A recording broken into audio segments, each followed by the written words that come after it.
What is up, everybody? It's your boy Nerdicane. It's doing a morning video in the mobile recording studio.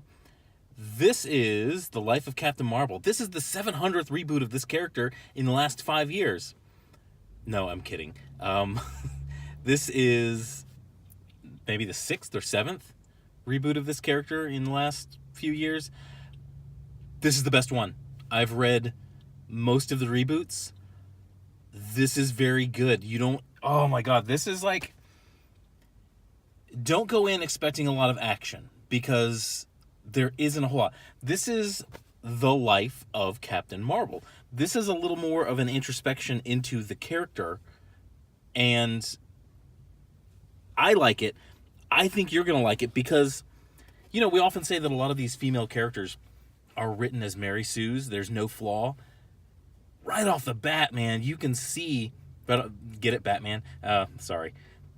Right off the bat, you can see that this Captain Marvel has flaws, serious anger issues, and it comes from, well, you'll see where it comes from.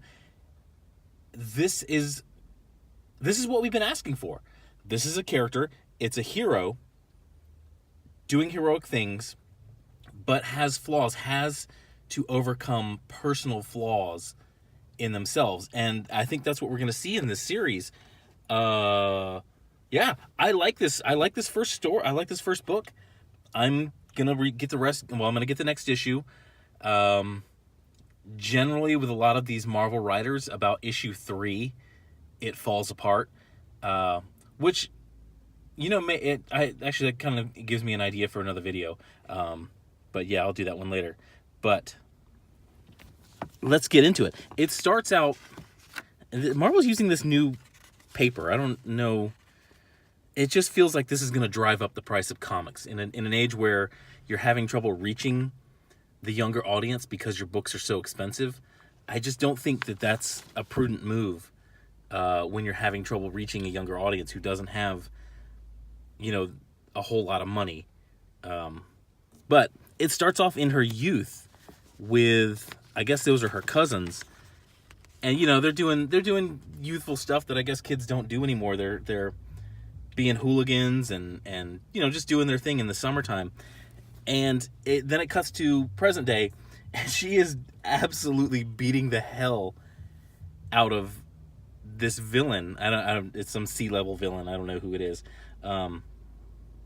But you see why she's punching the villain, but she's also recalling her father, and she had a really crappy father. It was very violent, and that's what she's recalling. And that's, she absolutely beats the hell out of them. Like, Cap has to come in and stop her, and she, after that, Tony's kind of talking with her because Tony knows about problems, like deep-seated problems from your parents. And you see this stuff, and okay, she has a major problem, and she definitely needs help with it. So, credit where credit's due. Margaret Stohl, man, this is a good first issue, man. This is, I'm pretty excited about this. I like the art. The art is a good. I can't remember. I think maybe Carlos Pacheco. I think he did an X book that I reviewed before. I just can't remember. But I do like the art. The color's okay. The color's just okay. But I do like the art. I like the art style. So basically, because of that incident, I don't think she really. I don't. Do the Avengers have like a disciplinary policy? I don't know. Yeah, I don't know. So she takes a break from that, and she just goes back to. I want to say this is Puget Sound, Harpswell Sound. This is where she's from, and instantly bumps into like an old friend of hers, and this is basically homecoming for her. This is, and it's bittersweet. It's great to see the old family, but this is true for a lot of people. This is where a lot of your trauma came from. Is you'll see things, and you'll have fond memories of it. Like my old the sports bar that I used to run. I would see it when I drive by, and I have fond memories of the time building it and working there. But then the decline and my ultimate leaving of that restaurant, those memories are still there. And a lot of people deal with it. This is a hero, cosmic power, incredible cosmic power, but dealing with something so human that anybody can relate to this. Teenagers, people my age, I'm 206 years old, can all relate to this. This is a very relatable hero. So you get the situation, and she goes to see her father, who's dead. This is it. This is the last. So she's talking with her brother, and, she's kind of pissed off at her dad, and somebody's, you just smash his headstone. Somebody's going to notice that. That's probably not a good thing. And her brother it's ruined. It's spoiled there. Her brother, so now she's dealing with the guilt of that and the guilt of leaving and all this other stuff and what she's done with that. So now she has even more, because her brother drove away from there drunk and got into an accident, and now he's got some brain trauma. He's got a problem. So that's it. I'm not going to spoil any more of this. I want you to go check this out. I think it's a very good start. At some point in this book, there's going to need to be some sort of superhero action going on. When that happens, I really hope it's a struggle. I really hope it's not just like a lot of the Captain Marvel that we've seen, where she's just so perfect. And I really hope that it is an actual struggle. Not just with the villain, but she's going to have to struggle with herself. Even if in this book, in the storyline, if she goes back to the Avengers, there's always going to be, it's going to be an issue.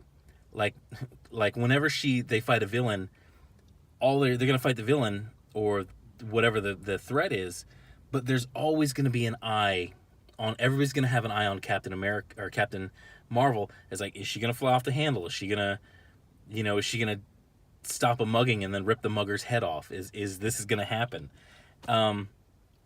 So that's an issue that she's probably gonna have to deal with. And Carol Danvers can be a good character. She can be a great character. And I think this is the path to making her a really relatable character to basically everybody. Just like I said, she's dealing with trauma that everybody, millions of people all over the world deal with, and she's dealing with issues like, you can never really go home again. I can't, because no one is there. All of my friends have moved. My family's, I can't go back to the town that I grew up in, Sefner. I can't go there because there's really, it'll be nostalgic, but I really can't. I can't go there because there's nothing left. But yeah, literally and figuratively. I grew up in remember that sinkhole that the guy was killed in a few years back? I think his name was Jeff Bush. That was my neighborhood. That was like 6 houses down from my place. So yeah, part of my neighborhood is gone. The neighborhood I grew up, I can't go home again because literally and figuratively, it's gone. I think I knew that guy. Yeah, really sad, but yeah, that was my neighborhood growing up. So, but this is, I digress, getting into a personal story of mine. But Captain Marvel, the life of Captain Marvel, #1. I think it's good. I think it's a good start.